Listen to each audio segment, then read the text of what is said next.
Welcome, dear friends, to our full moon ceremony tonight. Tonight, we celebrate the constellations of Sagittarius and its opposite sign, Gemini. And I want to apologize for my scratchy voice because I've had a cold all week, so I'm a little scratchy. Nevertheless, since this full moon, which happens tomorrow morning, occurs just 6 days before the winter solstice on the 21st, we will be incorporating both energies into the ceremony tonight. Because of the proximity of these two important events, we are reminded that this month holds many powerful energies for us to embody. It's a time that asks us to go within and find a still point there, a point of light. The light may be difficult to find right now within ourselves or within our world, but this is our task, to hold steady in that light and radiate it outward to a world in need.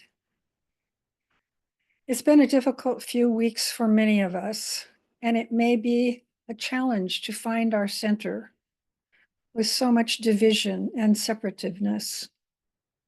But surely this is what we are asked to do, to hold steady, to shine our light, to not give in to despair or hopelessness.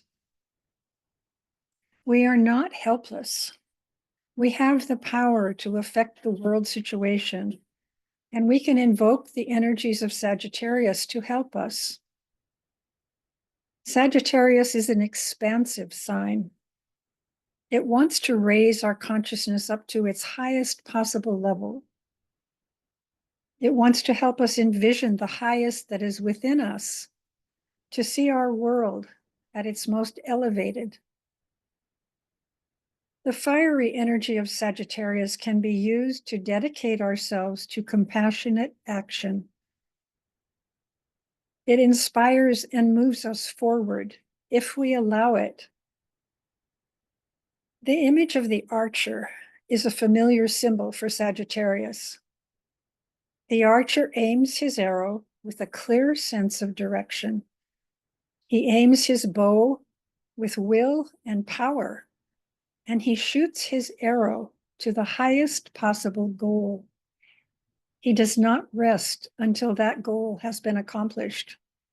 Then he shoots again, his arrow of aspiration directed to yet a higher goal. This poem by Heidi Robbins speaks to that moment right before the arrow leaves the bow. It's called the quivering. If we but make friends with the quivering, the subtle and not so subtle shaking of the body and all its parts, letting go of what we've held on to long enough.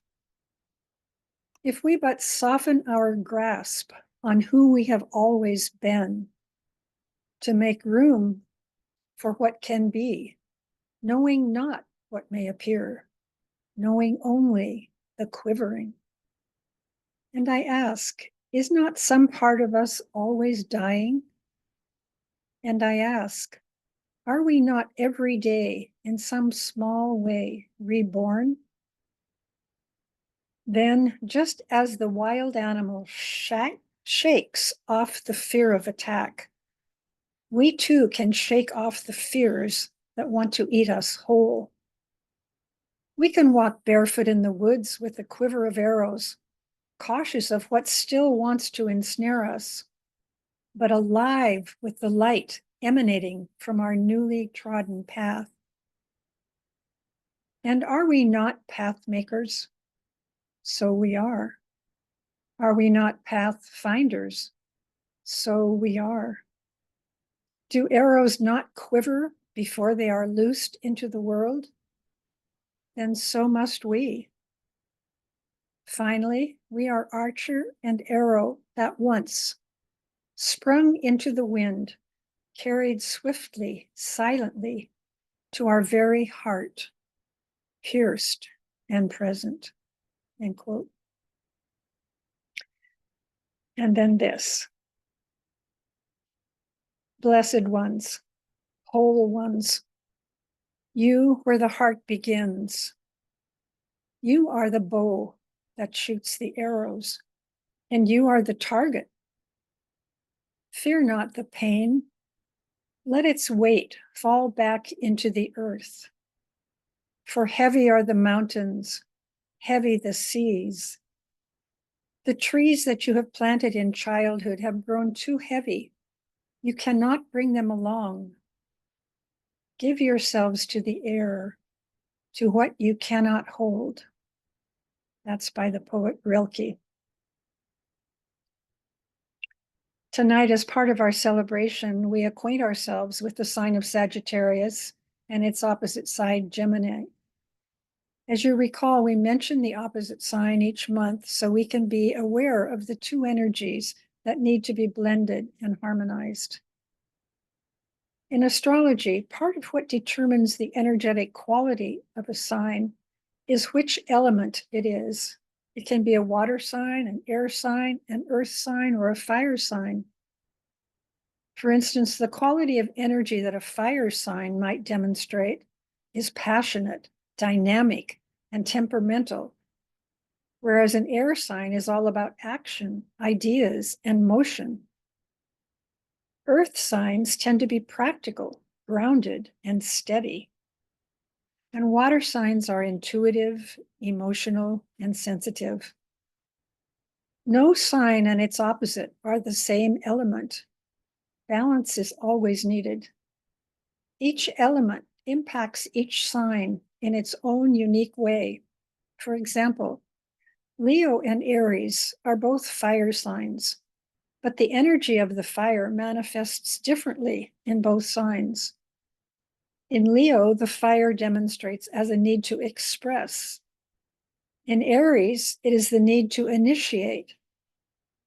So let's talk for a minute about the different signs and their elements. The fire signs are Aries, Leo, and Sagittarius. Their opposite signs are Libra, Aquarius, and Gemini, all air signs. The earth signs are Taurus, Virgo, and Capricorn, with their opposites Scorpio, Pisces, and Cancer in the element of water. So think about what manifests when we join fire and air. What manifests when we join earth and water? Figuring that out is part of understanding the dynamics of each full moon.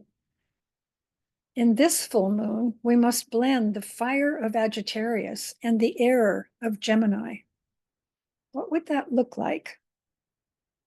Well, it may manifest as a strong mental energy that can be destructive.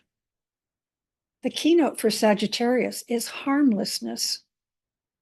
In many ancient mystery schools, Sagittarius was called the sign of silence because the potential for destruction was so great. The discipline became silence. We are moving now into the holiday season. Can you imagine how different our holidays would be if silence were our keynote? Could we walk through the coming days holding an inner stillness? How would it be different for you if you could do this?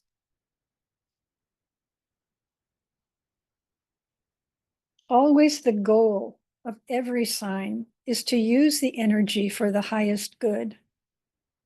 We aspire to allow the soul to infuse our personalities and transform the lowest expression into the highest. Sagittarius, without much soul infusion, can be self-righteous. They believe they have the truth and they don't like to be proven wrong. They can be aloof and distant. They may not be able to really listen to what other people say. One of the pitfalls of this sign can be a tendency to be rigid in their thinking and in the moral stance they might take, hence the self-righteousness. If this happens, they become closed to new ideas and new perspectives. They have a one-pointed dedication, a focus that serves them well, But at this level, the focus is only on their own selfish agenda. So they may become very successful because they can hold that intention and focus strongly, but it will only be for their own needs, their own desires. They have no awareness yet of a need to look outside of themselves. Something they need to be careful of is overextending themselves.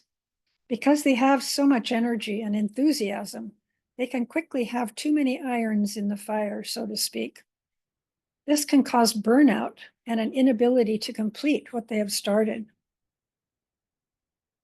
The Sagittarius personality can be good-tempered, curious, adventurous, and they love to think and speculate. Once the soul makes its presence known to the Sagittarian, all of that fiery energy can be used to expand his consciousness, and he begins to direct his aspirations towards spiritual values. His goals and his focus now become spiritual in nature, as he seeks to use his energy in service to humanity. He is finally able to see outside of himself, to grasp the larger picture. As the disciple, the Sagittarian dedicates himself to seeing the higher vision and pursuing it to consummation. How can Gemini, the opposite sign, assist the Sagittarian in manifesting his higher vision? Gemini, being an air sign, has a ton of ideas. His mind is always busy with new ideas, new plans, new learnings. Sagittarius needs this mental energy to keep him flexible and open to new ways of seeing things, so he doesn't succumb to fanaticism and get stuck in his rigid outlook. Together, if they both work at their highest potential, they can produce the mental clarity and the one-pointed focus that will manifest the greatest vision. Let us return now to the idea of cultivating silence during this Sagittarian month.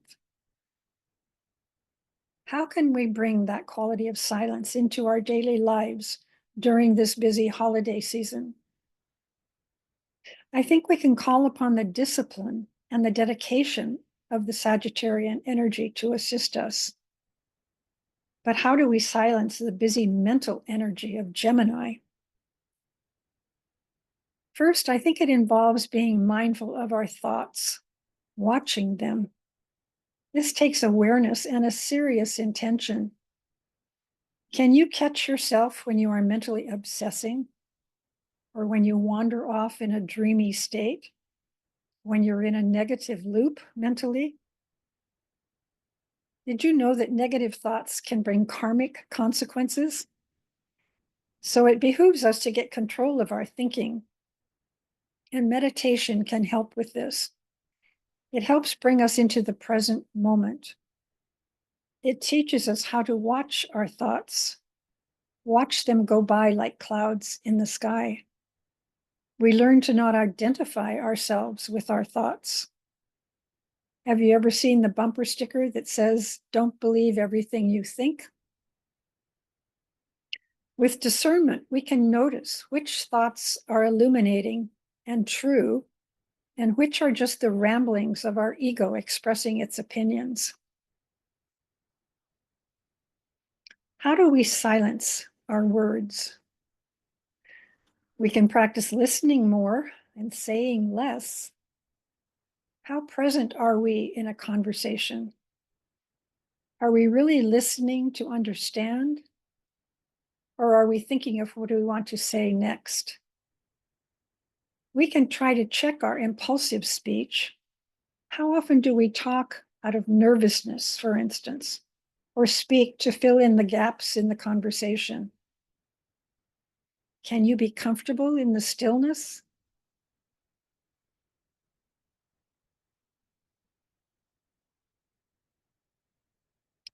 We might practice asking ourselves, is this important to share? Is it harmful to anyone, like gossip? What is my motive in sharing? Do I feel an internal need to share? Like, wait till you hear this. Again, mindfulness practice is helpful. Being present to ourselves in order to monitor our words. How do we practice silence in our actions? Are we able to curb our impulsive desire to act? Can we take the time to consider the consequences? Usually, if we take the time to just step back and wait, clarity will come and right action will automatically follow. This is especially important when making big decisions. And remember, we always have the choice to decide how much activity we want to bring into our lives. I would like to acknowledge now a woman named Linda Garrett for sharing some of the thoughts below that I want to bring to you now. Quote, as these holidays come upon us, many of us begin to get stressed out, running around, trying to fulfill some expectations that may be ingrained in us, without really stopping to consider the deeper meaning of this sacred time. Because remember, these holidays are really holy days, a time to celebrate and honor the light within. This light within could be defined in many ways, but I like to think of it as the light of the soul, or the light of the Christ consciousness that burns within each of us. This Christ consciousness is present within every human being and is at the heart of all spiritual traditions. The Master Jesus embodied and expressed this light to such a high degree that we honor the message of love and goodwill he so clearly enunciated 2,000 years ago. But his life is not the exception. He demonstrated the pattern and the goal we will all reach at some point on our spiritual journey, end quote. At least this is my view, or you may or may not see it that way, which is fine. I think part of our work as spiritual seekers is to prepare ourselves for the many changes that are taking place at this important time. By doing what we can to embody more fully this Christ light within. We see chaos and uncertainty all around us. Yet in the midst of this chaos and darkness, many are beginning to perceive a stronger, greater force of light and goodness emerging as well. How can we kindle this light that wants to shine so brightly within each of us? This is the very essence of the winter solstice. It is the longest night of the year, the time of greatest darkness in our world. Yet the solstice period has traditionally been a time of honoring the light.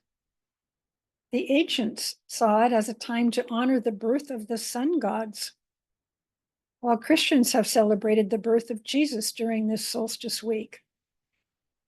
The theme of the birth of light in the midst of darkness has been a central part of social solstice traditions throughout the ages. Haven't you found in your own life that some of your greatest opportunities for transformation came about when you faced the darkness? You let the light in by cleansing the darkness. When we face down our own darkness, our own selfishness, our pettiness, our preoccupation with ourselves, then our lives are uplifted and changed forever.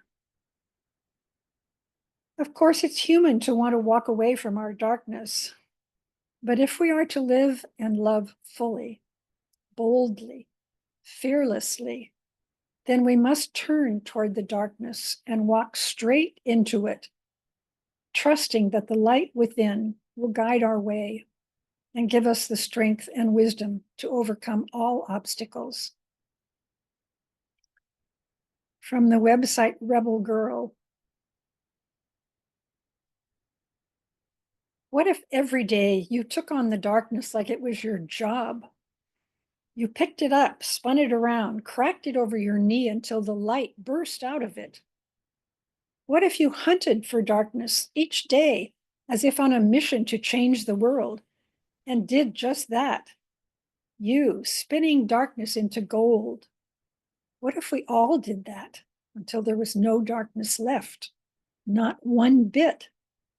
Would you be up for the job? What if you found yourself excited by the thought of encountering darkness and cracking its spine until we were blinded by the light? Are you up for it? Are you? Then this poem by Jan Richardson, which I've read before, but I love it. It's called Blessed Are You Who Bear the Light. Blessed are you who bear the light in unbearable times, who testify to its endurance amid the unendurable, who bear witness to its persistence when everything seems in shadow and grief. Blessed are you in whom the light lives, in whom the brightness blazes, your heart a chapel, an altar where in the deepest night can be seen the fire that shines forth in you, in unaccountable faith, in stubborn hope, in love that illumines every broken thing it finds. I think we'll need to read that over and over again in the coming months.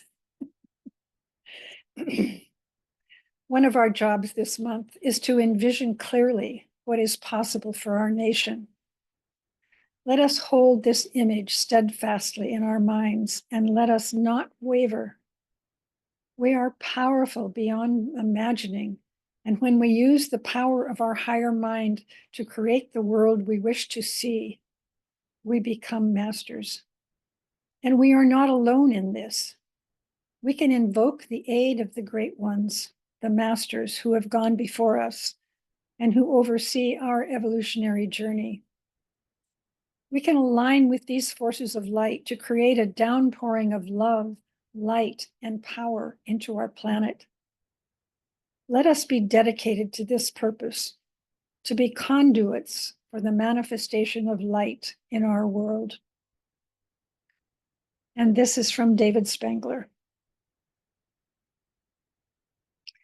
May we know the light that is eternally within us. May we be that light in the world. May we know the light within all the life around us. May we serve that light that all may thrive. May we know the light that yet seeks to unfold. May we be its unfolding, that our tomorrows may be blessed. May light be present in who we are, where we are, and in all that we do. May we celebrate the presence of light. Let us prepare now for meditation.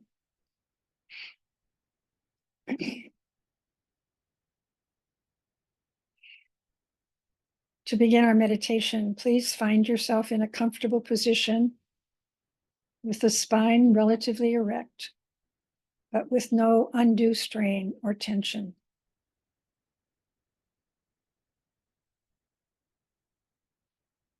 Now take a moment to settle into yourself.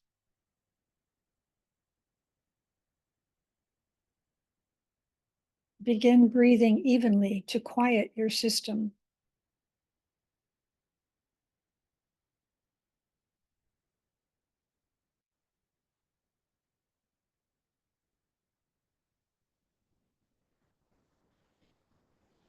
Establish a sense of readiness within.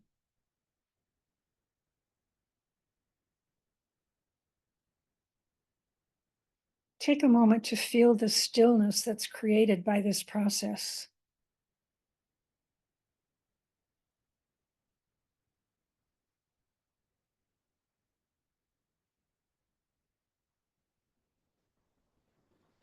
Now imagine the light of the soul shining as a ball of light above your head.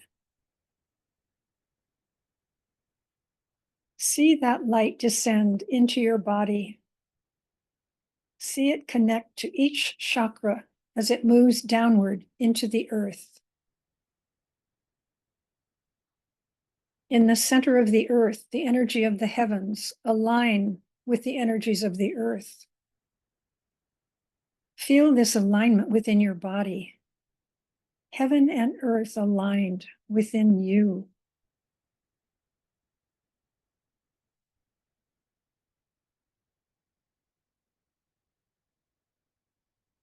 Now let us reach even higher.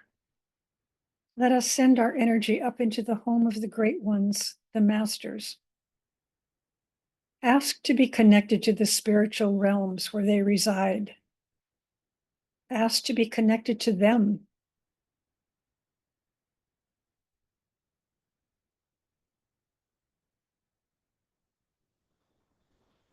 We have been told that the head of the hierarchy of masters, called the Christ, has promised that whatsoever we ask in his name shall be accomplished.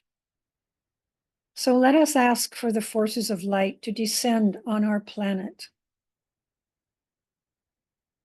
See in your mind's eye this energy descend and flood our planet with light.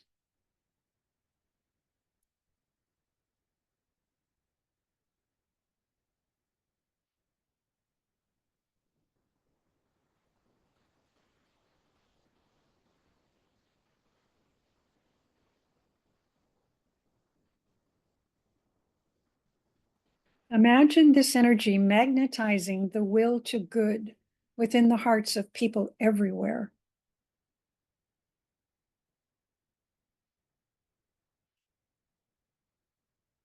Let us ask the great ones to impress upon the leaders in our country those great ideals and ideas that are based on a worldview of inclusivity and cooperation. Let the vision of brotherhood and sisterhood be realized.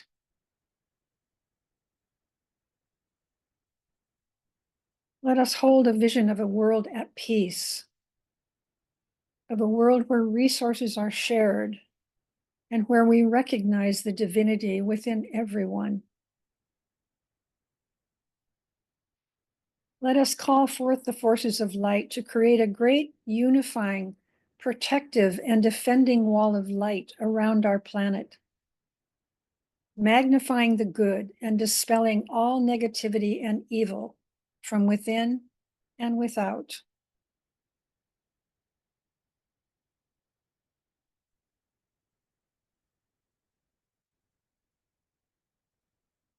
Finally, let us visualize the Christ, the head of the hierarchy of masters, in the center of our planet, radiating forth love, compassion, and blessing on all the world.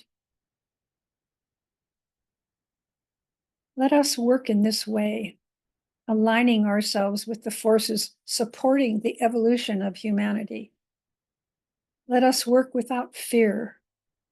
Let us remember that this is why we chose to incarnate at this time, to be beacons of light to our world as it goes through this transition into a new age.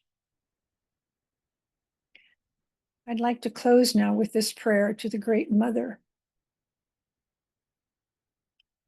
Holy Mother, we come to you in prayer. We come to you seeking the light, seeking illumination, seeking to expand our heart's capacity to hold the light. We ask that you bless us with your holy love, that you open our hearts to receive your blessing. Holy One, Blessed One, be here with us during this holiday season. May we keep our hearts open to everyone around us. Fill us with your compassion, your forgiveness, your grace, that we may walk serenely through these days. We surrender our agenda, our expectations, others' expectations, to you, Holy Mother, that you may bless them and help us to release them. Pour down your blessings upon our suffering world, Holy One, that humankind may see with new eyes, may also open their hearts to compassion and love. Blessed be. And then the great invocation. Let the forces of light bring illumination to humankind. Let the spirit of peace be spread abroad. May people of goodwill everywhere meet in a spirit of cooperation. May forgiveness on the part of all people be the keynote at this time. Let power attend the efforts of the great ones. So let it be, and help us to do our part. Namaste.